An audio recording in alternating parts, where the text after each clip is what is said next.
जय हिंद, नमस्कार सबको। चलिए स्टार्ट करते हैं। आज हम लोग चाइल्ड साइकोलॉजी में बहुत ही महत्वपूर्ण 30 प्रश्न, ये प्रश्न बार बार एग्जाम में पूछे जा रहे हैं और कुछ क्वेश्चन पूछे भी गए हैं और संभावना भी है कि ऐसे प्रश्न ही बार बार पूछे जाते हैं। चलिए ठीक है, यदि आप नए लोग हैं तो सब्सक्राइब कर लीजिए चैनल को और स्टार्ट करते हैं। चलिए आज पहला प्रश्न देखते हैं हम लोग। पहला प्रश्न है कि बालक के भाषाई विकास के संबंध में निम्नलिखित में से कौन सा कथन सही है। यानी कौन सा कथन है जो बालक के भाषा के विकास में ये संबंधित है। जन्म से 8 माह तक बालक को किसी शब्द की जानकारी नहीं होती है, पहला ऑप्शन है। दूसरा में कहता है कि 9 से 12 माह के बीच वह 3-4 शब्दों को समझने लगता है। ठीक है, 1.5 वर्ष के भीतर उसे 10 से 12 शब्द की जानकारी हो जाती है।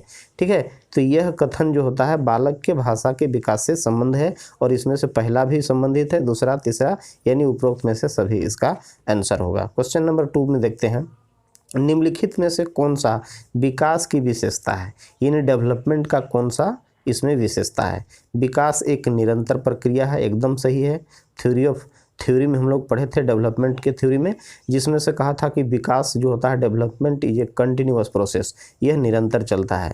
विकास में क्रमिक परिवर्तन पाया जाता है, यानी क्रम से उसमें परिवर्तन होते जाता है। ठीक है, विकास सामान्य से विशिष्ट की ओर, यानी जनरल टू स्पेसिफिक रिस्पॉन्स, यह जनरल से स्पेशल की ओर होता है। यानी विकास जो होता है सामान्य से विशिष्ट की ओर होता है और इसमें भी मेरा उपरोक्त में से सभी होगा, यानी पहला दूसरा तीसरा सब इसका विशेषता है।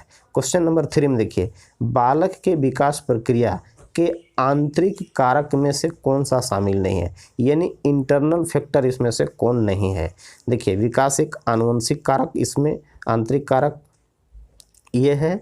फिर देखिए, विकास शारीरिक विकास भी आंतरिक है, संवेगात्मक भी आंतरिक होता है, इमोशनल फैक्टर भी आंतरिक होता है। इसमें पर्यावरण का जो फैक्टर होता है यह एक्सटर्नल होता है। ठीक है, यानी इन्वायरमेंटल फैक्टर जो होता है यह बाह्य कारक होता है और यही इसका आंसर होगा। क्वेश्चन नंबर 4 में देखिए, व्यक्ति वंशक्रम तथा वातावरण का योग नहीं गुणनफल होता है, यह कथन कहा गया है किस मनोवैज्ञानिक के द्वारा। वुडवर्थ एवं मार्क्सियस के द्वारा, या फिर मैकाइवर एवं पेज के द्वारा, मेंडल के द्वारा, फिर हैरिसन के द्वारा। तो यह कथन वुडवर्थ एवं मार्क्सियस के द्वारा कहा गया है, इसलिए इसका आंसर जो होगा पहला होगा। क्वेश्चन नंबर 5 में चलते हैं। बालक के सामाजिकरण में यानी सोशलाइजेशन में, ठीक है, निम्नलिखित में से किन प्रक्रियाओं का योगदान होता है। अनुमोदित सामाजिक व्यवहार सीखना, अनुमोदित सामाजिक भूमिका करना, सामाजिक मनोवृत्ति का विकास, या फिर उपरोक्त में से सभी। तो इसमें से भी मेरा उपरोक्त में से सभी इसका आंसर होगा। क्वेश्चन नंबर 6 में देखते हैं। क्वेश्चन नंबर 6 में कहता है कि किस मनोवैज्ञानिक ने शिक्षण के सामाजिक संदर्भ के सहयोग पर क्या किया था, बल दिया था। सामाजिक संदर्भ तथा सहयोग पर बल दिया था। जीन पियाजे, कोहलबर्ग, बायोंगास्की, या फिर उपरोक्त में से सभी। तो क्वेश्चन 6 का आंसर होगा बायोंगास्की। ठीक है, ऑप्शन इसका 3 आंसर होगा। क्वेश्चन नंबर 7 में देखिए, ये क्वेश्चन पूछा गया है, यूपी टेट में भी पूछा गया है और सी टेट में पूछा गया है। यानी ऐसा प्रश्न बार बार और दूसरे स्टेट में भी पूछा जाता है। ठीक है, कि गया है ये क्वेश्चन। कहता है कि जीन पियाजे के अनुसार इंद्रिय जनित गामक अवस्था यानी सेंसरी मोटर स्टेज जो होता है किस अवधि में होता है। यानी जीन पियाजे ने बालक के संज्ञानात्मक विकास को 4 स्टेज में डिवाइड किया था, 4 अवस्था में, जिसमें से कौन कौन अवस्था है। यानी इसमें से हमको दिया है कि इंद्रिय जनित गामक अवस्था हम लोग इसको किसको कहते हैं। जन्म से 2 वर्ष तक, या फिर 2 से 7 वर्ष तक, या फिर 7 से 11 वर्ष तक, या फिर 11 वर्ष से ऊपर।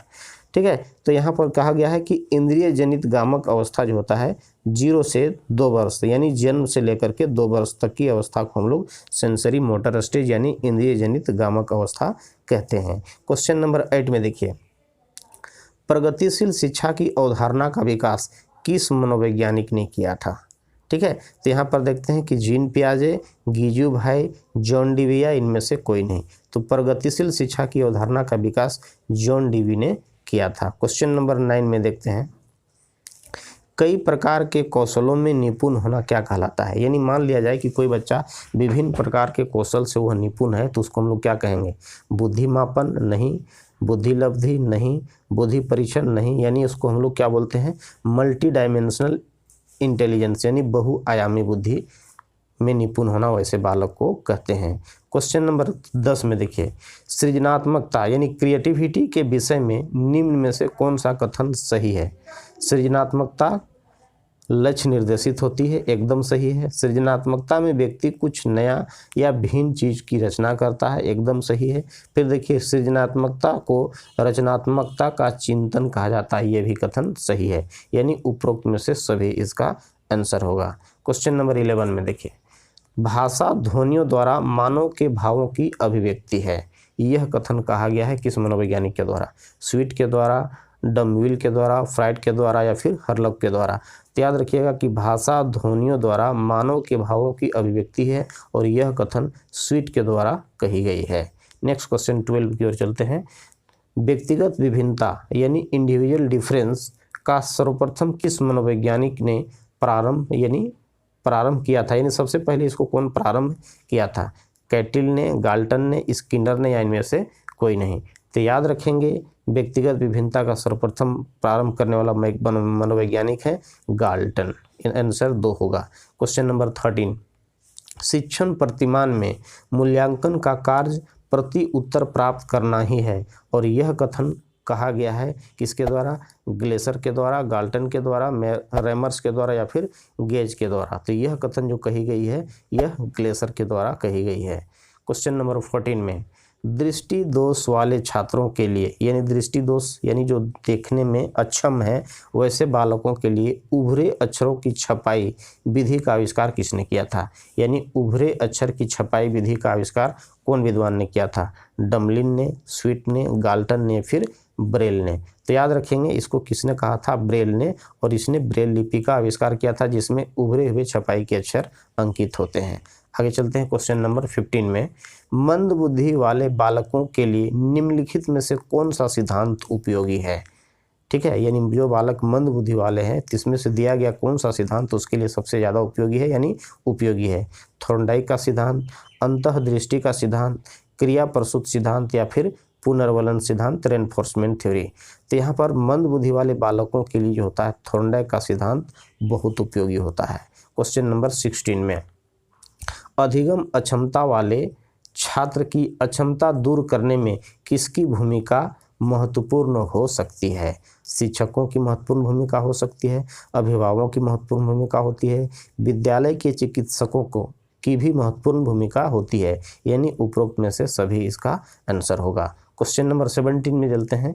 थॉर्नडाइक के सीखने के मुख्य नियम में कौन शामिल नहीं है। ठीक है, तत्परता का नियम, अभ्यास का नियम और प्रभाव का नियम, और ये तीनों शामिल है। इसमें से मानसिक स्थिति का नियम शामिल नहीं है और यही मेरा आंसर होगा। क्वेश्चन नंबर 18 में, सीखना व्यवहार के परिणाम स्वरूप व्यवहार में कोई परिवर्तन है और यह कथन जो कही गई है किसके द्वारा, वुडवर्थ के द्वारा, स्किनर के द्वारा, मॉर्गन के द्वारा या फिर गिलफोर्ड के द्वारा। तो गिलफोर्ड महोदय ने कहा था कि सीखना व्यवहार के परिणाम स्वरूप व्यवहार में कोई परिवर्तन है। ठीक है, क्वेश्चन नंबर 19 में, हम सीखते हैं किसने कहा है ना, डॉक्टर मेस ने, यॉकम ने या फिर सिम्पसन ने या फिर कोलेंसिक ने। तो हम सीखते हैं यह कथन जो कही गई है यह डॉक्टर मेस के द्वारा कही गई है। क्वेश्चन नंबर 20 में, निम्नलिखित में से कौन सा संवेग का पक्ष है, अनुभवात्मक, फिर शारीरिक, व्यवहारिक या फिर उपरोक्त में से सभी कौन सा पक्ष है।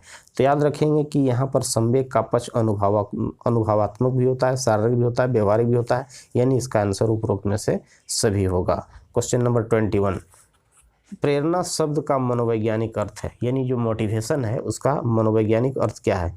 उत्तेजना, आंतरिक उत्तेजना, सजीव प्रयास या फिर प्रतिक्रिया। तो प्रेरणा का यहाँ मनोवैज्ञानिक अर्थ है आंतरिक उत्तेजना से, इसलिए ऑप्शन नंबर इसका 2 होगा।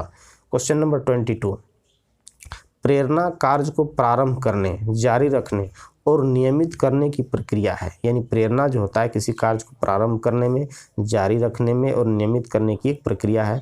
और यह जो कथन है यह किस मनोवैज्ञानिक के द्वारा कही गई है।